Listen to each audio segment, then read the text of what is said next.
আসসালামু আলাইকুম, মনি ভিলেজ কুকিংয়ে সবাইকে স্বাগত। আজ আমি করলার নতুন একটা রেসিপি বানিয়ে ফেলবো।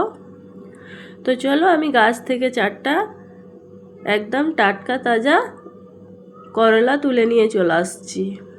করলাটাকে এবারে আমি সুন্দর করে কেটে নেব। দেখতেই পাচ্ছেন গাছের করলা বন্ধুরা কতটা সুন্দর, একদম কাঁটা কাঁটা।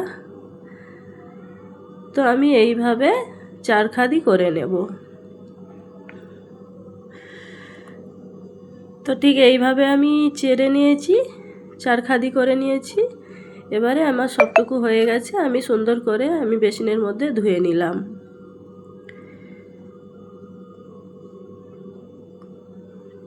তো ধোয়া হয়ে গেছে, এটার মধ্যে আমি লবণ মাখিয়ে নিলাম। 1 চামচ লবণ মাখিয়ে আমি কিছুক্ষণের জন্য এটাকে ঢাকা দিয়ে রেখে দেব। আমি ঢেকে রেখে দিলাম। তো আমি 15 মিনিটের মতন ঢেকে রেখে দিয়েছিলাম। একটু জোরে গেছে, এর মধ্যে আমি লেবুর রস দিয়ে দিলাম। এর মধ্যে আমি কিছু এবার মশলা অ্যাড করে দিব। তার জন্য আমি লাল লঙ্কার গুঁড়ো নিয়েছি, হলুদ গুঁড়ো নিয়েছি, ভাজা জিরে গুঁড়ো নিয়েছি, একটু গরম মশলা গুঁড়ো নিয়েছি, কালা গোলমরিচ গুঁড়ো নিয়েছি, আর একটু কর্নফ্লাওয়ার, একটু বেসন নিয়েছি। নিয়ে আমি সুন্দর করে হাত দিয়ে মাখিয়ে নেব। তো তার জন্য আমি একটু আদা নিয়েছি, রসুন নিয়েছি, আর হাফ পেঁয়াজ নিয়েছি। আমি এটা গ্রেট করে নেব। তো আমি নিয়ে চলে আসছি, সব কিছু দিয়ে আমি সুন্দর করে মাখিয়ে নিলাম।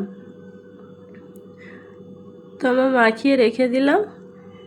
এবারে একটা কড়া গরম করে নিলাম। কড়ার মধ্যে আমি সরষের তেল দিয়ে দিলাম। তেলটা আমি ঠিকঠাক করে গরম করে নিয়েছি। এবারে এর মধ্যে আমি করলাগুলো এক এক করে দিয়ে দেব।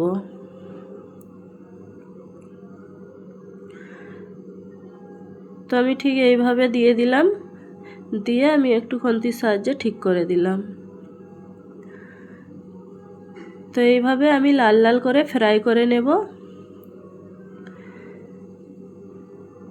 তো দেখতেই পাচ্ছেন বন্ধুরা কত সুন্দর লাগে এই জিনিসটা। আপনারাও চাইলে বাড়িতে বানিয়ে ফেলবেন।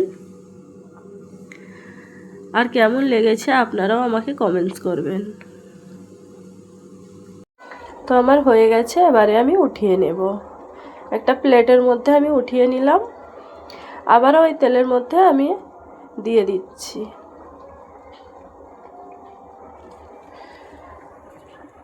তো আমি সব দিয়ে দিয়েছি, দিয়ে আমি আবারও লাল লাল করে ফ্রাই করে নিলাম, নিয়ে আমি উঠিয়ে নিলাম। তো আমার ভিডিওটি কেমন লেগেছে আপনারা কমেন্টস করবেন। আমার ভিডিও যদি ভালো লেগে থাকে আমার চ্যানেলটিকে সাবস্ক্রাইব করবেন। তো আমি একটা ভেঙে দেখিয়ে দিচ্ছি। দেখতেই পাচ্ছেন কতটা সুন্দর হয়েছে। বাই বাই, আল্লাহ হাফেজ।